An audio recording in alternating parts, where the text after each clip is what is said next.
very good evening and welcome. This is Primetime News on TV1. Today is the 3rd of April 2023. For the Newsfirst team, I am Jamal Ratnayaka. Let's start off our bulletin with a look at your headlines for tonight.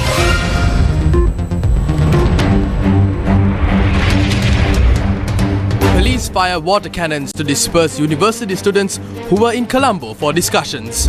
Trade unions allege that divestment of SLT shares is an attempt to extort commissions.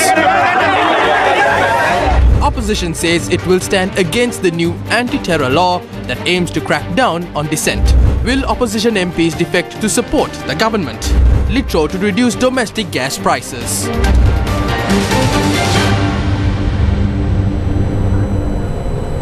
In a top story for tonight, the Inter-University Students Federation visited the University Grants Commission in Colombo for talks earlier today. Sri Lanka police fired water cannons on the university students on 3 separate occasions, and it was only after then that several student representatives were permitted to attend the discussion. Student activists led by Vasantha Mundalige, the convener of the Inter-University Students Federation, and Venerable Galvava Siridhammathero, the convener of the Inter-University Bhikkhu Federation, visited the University Grants Commission on Monday for a discussion. The talks were set to discuss the issues that had arisen at the Kelaniya University, the University of Ruhuna, Open University and the Buddhist and Pali University of Sri Lanka. However, Sri Lanka police and the riot police obstructed them from the Lipton Circus in Colombo and informed the student activists that they cannot proceed beyond that point. Is there any law that prevents anyone from walking along the pavement? Protests are something different. Is there any law that dictates we cannot use the pavement? This is a simple question. The pavement is dedicated towards pedestrians. Do not unnecessarily engage with us. You must have received orders from Tiran Alas and Deshabandhu to chase us away. We did not cause any trouble. We did not obstruct the road. We are visiting the UGC on the other side to discuss our issues. Likewise, we did not organize a march. Not only that, we are peacefully proceeding to our meeting. The police ordinance cannot do away with our fundamental rights. We did not confront you. We are minding our own business.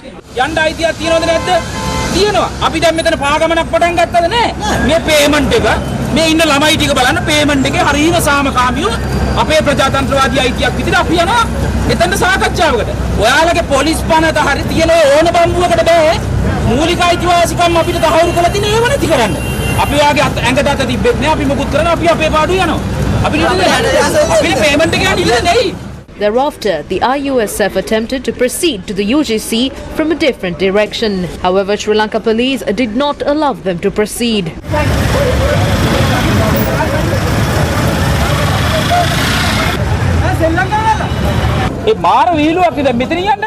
This is a joke. We can't move from here. When we move that way, you come after us. We are aware of the law.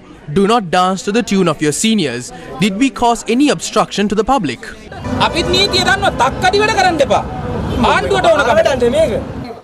Thereafter, Sri Lanka police announced a court order.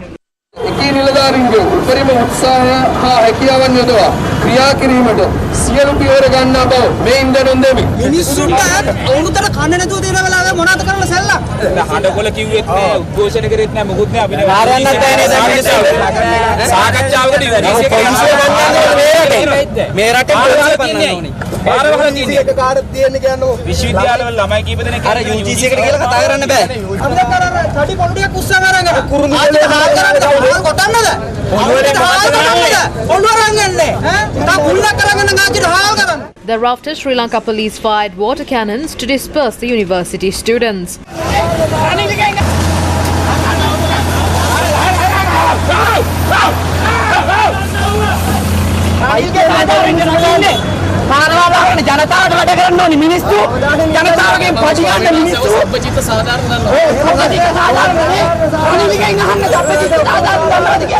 Thereafter, the university students proceeded to town hall and police once again fired water cannons at them.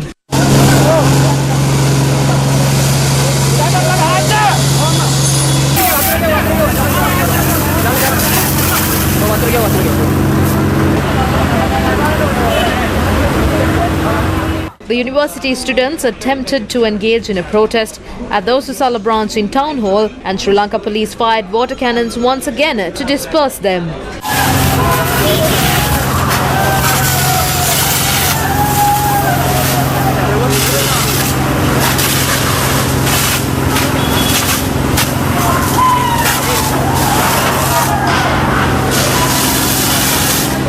Thereafter, the university students engaged in a protest at a narrow road in that area. After it was announced that 5 representatives will be given an opportunity to meet with the UGC for talks, the university students marched to the University Grants Commission and protested along the way.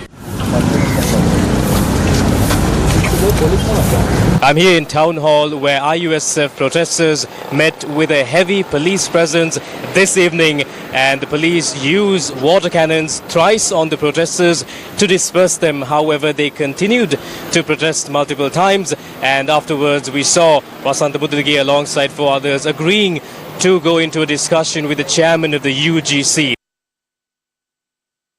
The 5 representatives of the Inter-University Students' Federation, including its convener Vasantha Mudalage, met with the chairman of the University Grants Commission, Professor Sampath Amaratunga. I have invited students to come and hold discussions with me, and that I will listen to their claims. 100 to 200 students do not need to come here to meet me. We discussed disciplinary action taken against students of 4 universities. I can resolve certain issues, but I am unable to resolve some. For those I can resolve, written requests must be given. Then I can intervene.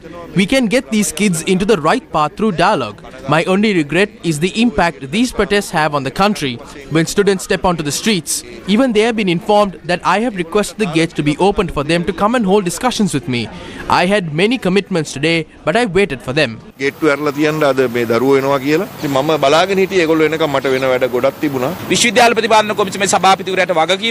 chairman of the UGC had a responsibility to intervene in such matters and provide solutions. Even you are aware that Akila Viraj Karivasam, who did not even have a mandate to enter parliament, is influencing the Ministry of Education by entering through the back door.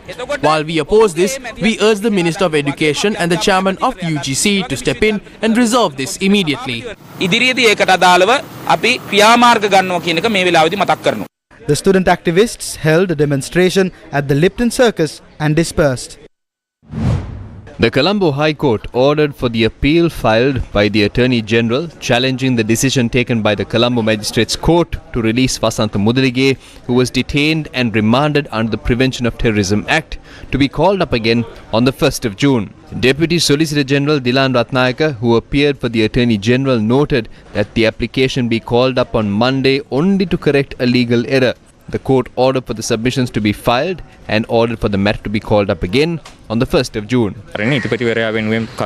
Presenting facts for the Attorney General, they said they are not seeking for Vasantha Mudalage to be remanded.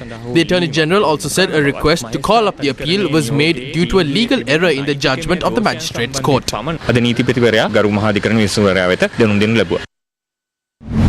Employees attached to Sri Lanka Telecom protested opposite SLT in Colombo against the divestment of government shares.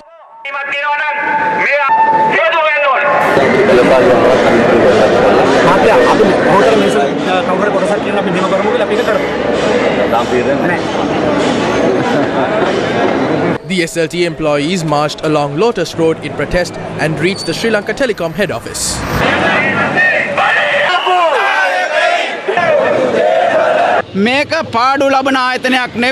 This is not a loss-making institution. In fact, it is a profitable institution. The annual profit is over 10 billion rupees. In addition, SLT has provided 25 billion rupees as dividends annually, including tax. Does such an institution need to be restructured? This restructuring process is a scam. This paves the way for extortion, and the Ranil Rajapaksa need money for their government to survive. That is why they are trying to sell such valuable assets. We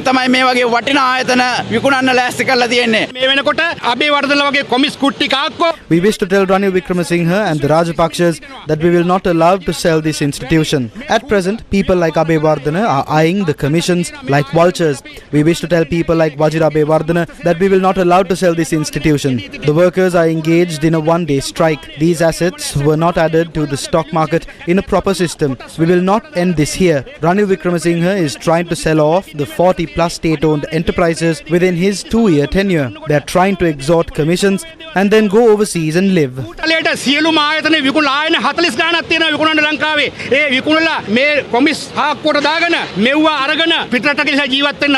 The group once again attempted to march towards Chatham Street. However, Sri Lanka police did not allow them to do so. Thereafter, the group marched along Duke Street and entered Sir Baron Jayatilaka Mawatha and thereafter proceeded to Lotus Road in protest. Sri Lanka police once again obstructed the path of the protesting SLT employees. The SLT employees thereafter proceeded towards the opposite side of the Sri Lanka Telecom head office and protested. They attempted to use loudspeakers as part of the protest, and the Sri Lanka police did not permit the use of such a device. Many factions claim the government is engaged in an attempt to suppress dissent expressed through various organizations, including trade unions and student organizations, in a more severe manner by introducing the proposed anti-terrorism bill, which would worsen the crackdown on dissent. The Sri Lankan government assured the international community, including the UN Human Rights Council, on several occasions that it would introduce new laws to protect human rights by avoiding the shortcomings of the current anti-terrorism law. But many factions are of the view that the proposed bill would even challenge fundamental rights of the people should it be passed into law. Even obstructing the services declared as essential services has been interpreted as a terrorist offence in the draft bill, and any propaganda related to such cases will be punishable by imprisonment, fines and confiscation of property. Religious leaders, civil and social activists are currently scrutinizing the severity of this bill. If this bill is passed, no media institution will be able to exercise its duties effectively. We will be barred from publishing dissentful posts on social media. We won't be able to send an SMS. Not even the Mahanayakatheros or the Cardinal will be able to make statements. The four Mahanayakas won't be able to release an epistle to the Prime Minister or anyone. If something of that sort occurs, Mahanayakatheros can be imprisoned on charges of treachery. Even the Cardinal can be jailed. No one will be left. ක්‍රියාවන් හැටියට සලකලා මහානායක හඳුනන වහන්සේලා තිරේ දාන්න පුළුවන්. ඒ වුණොත් කාර්යනතුමාත් තිරේ දාන්න පුළුවන්. කිසිවෙක් ඉතුරු වෙන්නේ නැහැ. අපි දන්නවා මේ වෙනකොට The country is currently in debt to the tune of trillions to international organizations and foreign nations. The latest method they have adopted is selling off profit-making entities under the guise of restructuring them and paying off the loans. Once debts are settled in that way, what will the citizens be left with? All the citizens will be helpless. They won't be able to own any state institution. Ranil Wickremesinghe and his clan are now burdened with the question of how they can prevent opposition arising from trade unions, organizations and citizens at large. The anti-terror bill is their answer to it. මේකට ගන්න උත්තරේ තමයි ත්‍රස්ත පනත. This bill will enable the government to proscribe organizations, punish professionals and activists who criticize the government. The big thieves will walk away scot-free while the common man will be suppressed further. The intellectuals who compared this bill to the laws in America must be mindful when they sit.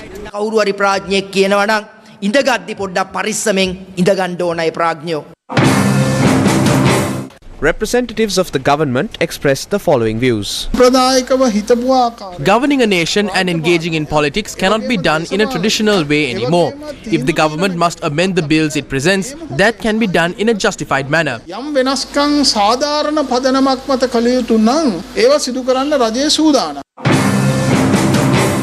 State Minister S.V.R. Lendran bears a contrasting view. Freedom of expression is the backbone of a democratic nation. No one can suppress it. We cannot support media suppression either. I consider it a serious affront if freedom of expression is curtailed and the voice of media is silenced through this bill. No one can accept it.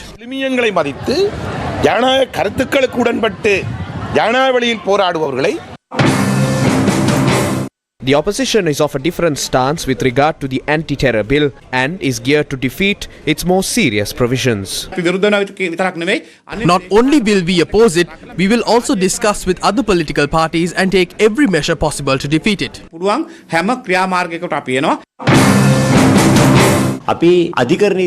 are currently obtaining advice on how we can move court in this regard. We cannot go to court until it is tabled in Parliament. We are confident that the Supreme Court will prevent a bill such as this that attacks democracy from being passed into law.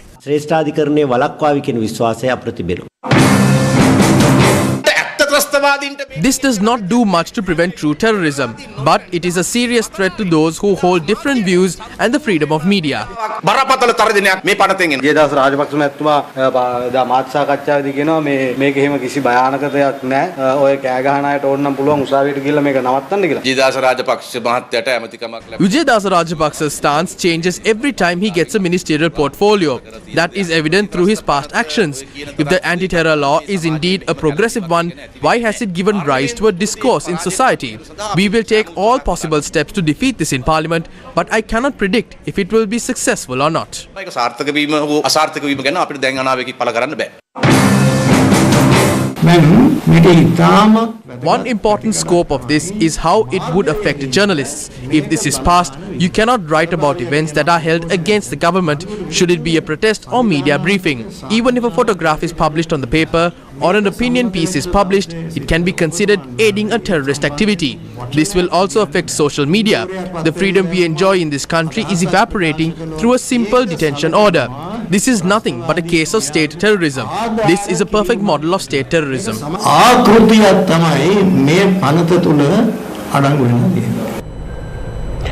An online panel discussion titled Proposed Anti-Terrorism Act of Sri Lanka, Implications for Democratic Activism and Citizenship was held earlier today. Places, there are clear places where government, if we compare with this CTA Act, Counter-Terrorism Act, there are clear differences that to prove that they are tackling the activists, especially trade unions, media, and also civil organizations or like student body. If we clearly draw the attention on the sections of this new act, like Section 10 and Section 3(1) and also Section 82, that is very clear. If we go into Section 82, the Section 82 clearly says about the president's power to make proscription orders. The proscription order, the president can issue any time if he has reasonable grounds to believe. The Catholic Bishops' Conference urged the government to uphold the constitution and the democracy of the country and not to proceed with any unwarranted measures to interfere with the independence of the judiciary and preserve the freedom of speech and expression of all its citizens. The Catholic Bishops' Conference of Sri Lanka stressed that it is the duty of all governmental and other institutions to respect and observe the independence of the judiciary. It added such interference is wholly unnecessary at this very crucial juncture of the nation. In the midst of all the debate on protests, anti-terror legislation, the country's political fora seem to be focusing on something else: crossovers. Views are being expressed of a possible defection to the government from opposition factions that is to occur on Tuesday.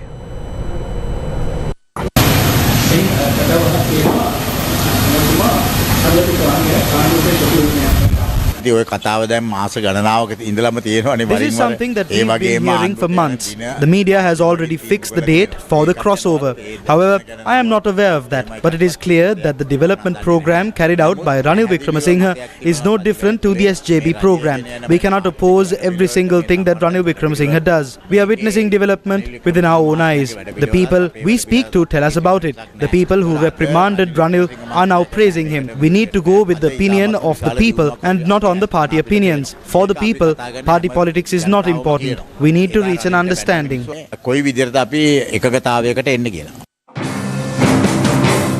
The opposition leader claims an attempt is afoot to buy MPs for their support. It is said that an MP who joins the government will be given 200 million rupees. That is the value of an MP in Parliament. However, they don't have the funds to solve the issues of the people. How will they source 200 million rupees to buy MPs? Will they use looted funds, or will they use the money that was mentioned in the Pandora Papers? This is an unfortunate situation. I can proudly state that there is no MP within the SJB who would betray his soul and the people. මන්ත්‍රීවරු විහිවා ගන්නට උත්සාහ කරන්නේ මෙන්න මේක තමයි රටේ අවාසනාවන්ත තත්ත්වය. The United National Party states there is no need to buy MPs. Sajid Premadasa had spoken of an attempt to buy SJB MPs for their support. MPs have the right to operate as per their conscience. Nobody can prevent that. I invite Sajid Premadasa to report it to the Commission to investigate allegations of bribery or corruption if he has reliable sources. We have no reason to buy MPs. That is not the conduct of the United National Party. I believe the opposition MPs will take the necessary decisions for the country at the appropriate time. Several other factions also commented on crossovers.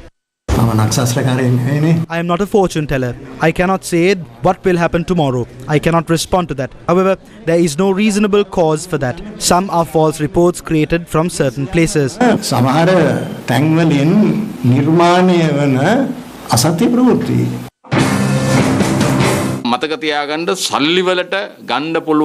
We are not a group of MPs who would bow down for money. How can we be seated alongside the Rajapakshas? I cannot engage in governance like that. This is just a ruse. The Sri Lanka Muslim Congress says it was not extended any invitation to accept ministerial positions. General Secretary of the SLMC President's Council Nizam Karyappa noted that the Sri Lanka Muslim Congress is not prepared to work alongside a government that is introducing an anti-terror bill and is delaying elections. News First with the people. Biz Fast. Litro Gas said that it will reduce the price of domestic cooking gas cylinders.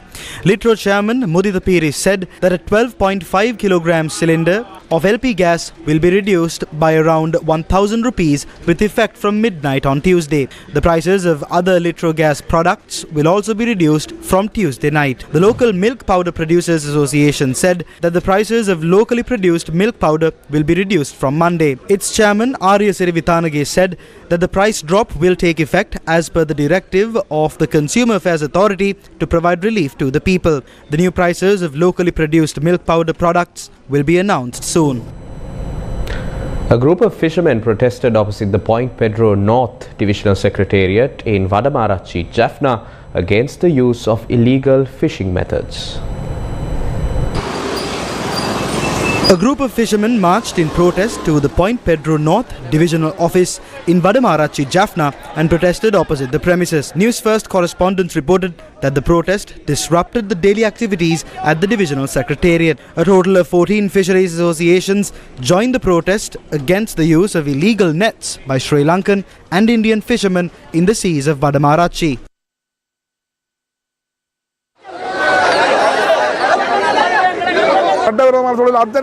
Multiple promises were made to end the use of illegal fishing equipment.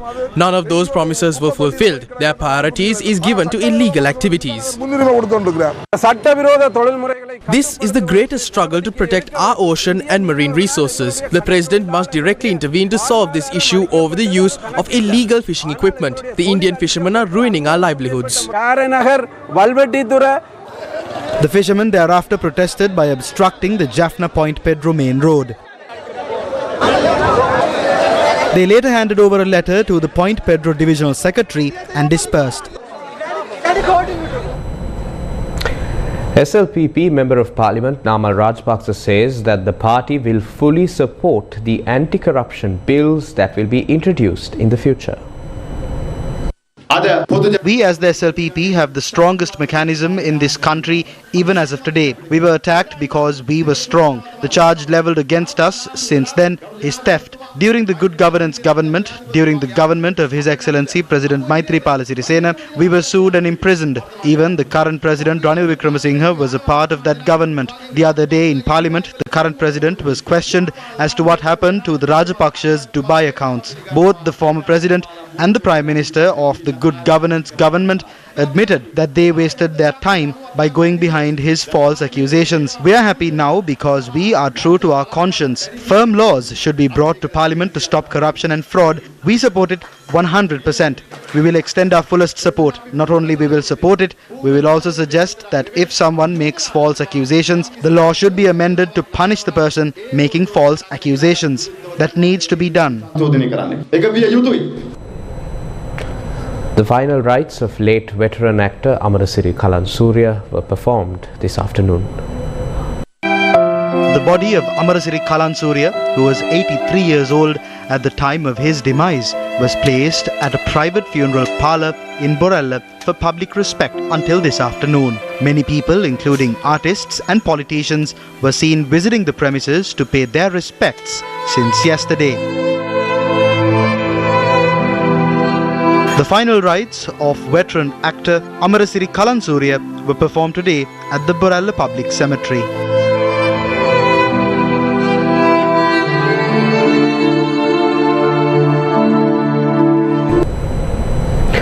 The Nakat Seed Tour, the table of auspicious times for this year's Sinhala and Tamil New Year, was presented to President Ranil Wickremesinghe at the President's office.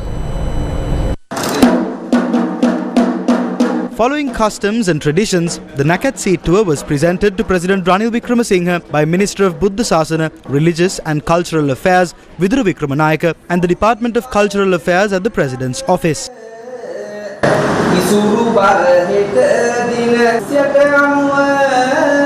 Auspicious periods comprise of various timings such as the sighting of the new moon, bathing rituals for the old year, dawn of the new year, Punya Kalaya or inauspicious time, timings for cooking, working, eating, anointing of oil, setting off for work, planting trees and more. The presentation was organized by the Department of Cultural Affairs of the Ministry of Buddha Sasana, Religious and Cultural Affairs.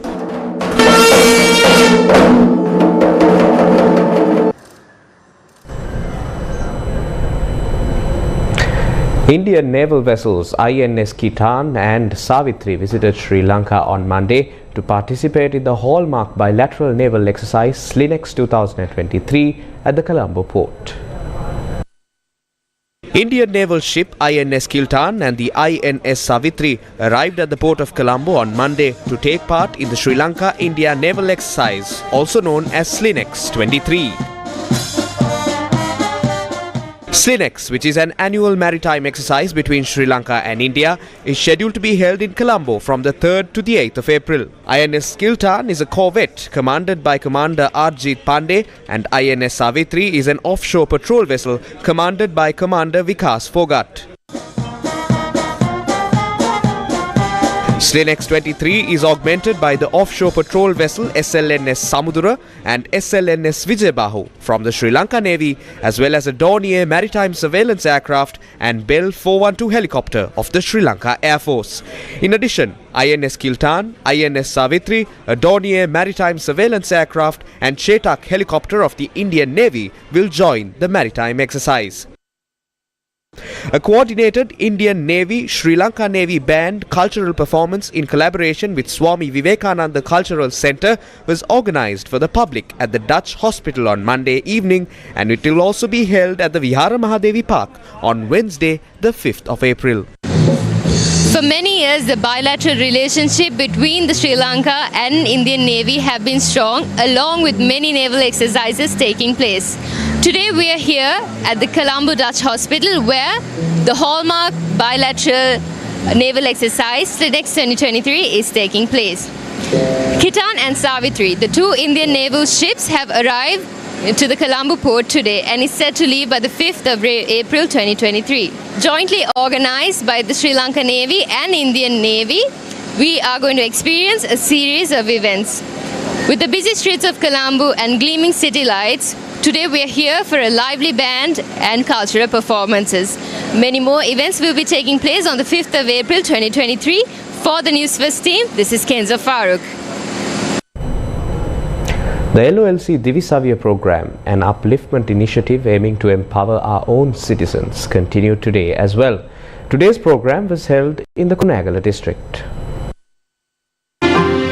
The Divisavya program focuses on providing books and stationery items to school students from the most economically challenged regions of Sri Lanka.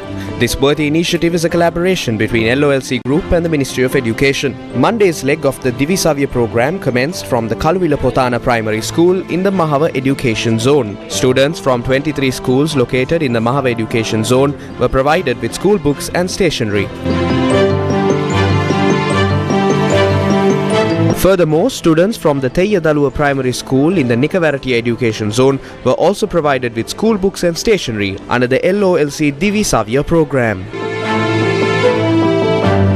School books and stationery items were also distributed to the children of the Udagama Primary School, falling under the purview of the Mahava Education Zone.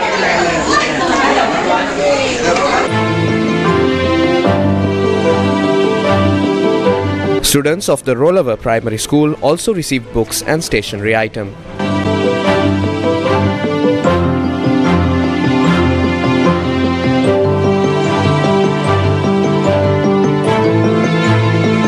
School books and stationery were delivered to students across 14 schools in the Puja Pitiya's Zonal Education Office in Ibbagamua and the Kurunegala Teacher Training Centre on Friday, the 31st of March 2023.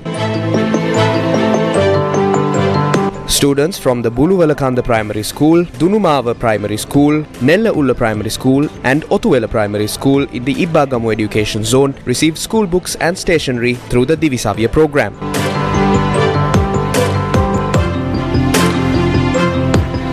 School students from the Polpitiya Primary School, Gammana Junior College, Sir Anagarika Dharmapala College and Sapumal Kumara Primary School belonging to the Kurunegala Zonal Education Division also received school books and stationery on Friday. Divisavya is taking place under two phases. Under the first phase, 1,419 schools with less than 50 students are provided with school books and stationery, while 1,552 schools with students numbering 50 to 100 will be given school books and stationery under phase 2.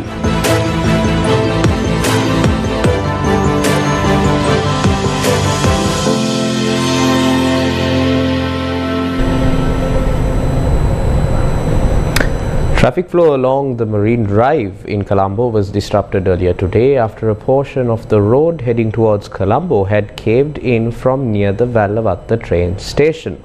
Now motorists have been urged to use alternative roads to avoid the traffic congestion that has occurred due to the incident.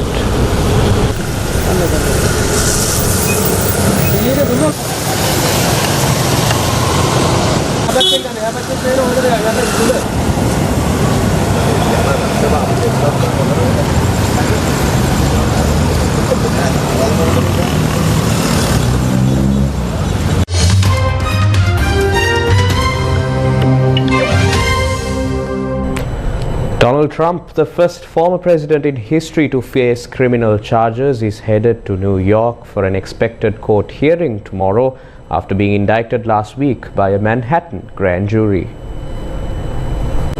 The expected voluntary surrender of a former president and 2024 White House candidate will be a unique affair in more than one way, both for the Manhattan District Attorney's Office and the New York courthouse, where he will be arraigned, and for a nation watching to see how it will shake up the Republican Party at the presidential primary. Donald Trump has remained surprisingly calm, spending the weekend in Florida playing golf and mulling how to use it to boost his campaign on Sunday night after an indictment that caught him and his advisors off guard. He faces more than 30 counts related to business fraud, but the indictments remain under seal.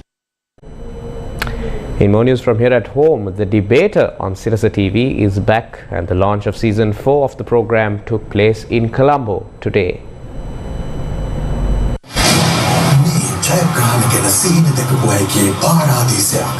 The debate on Sirasa TV is back, and be prepared to witness a war of words coupled with intelligence and talent. The debater is based on the UK Parliament debate style, and the first ever edition of the program was successfully telecast in 2013, wowing Sri Lankan audiences with the debating skills of Sri Lankan students. Season 4 of the debater, powered by the Association of Accounting Technicians of Sri Lanka, an inter-school debate program with a twist and away from conventional debating, will start airing on Sirasa TV every Saturday at 6 p.m. starting from the 15th of April 2023. And that's a wrap of Primetime News for tonight. Take care, stay safe and have yourself a great night.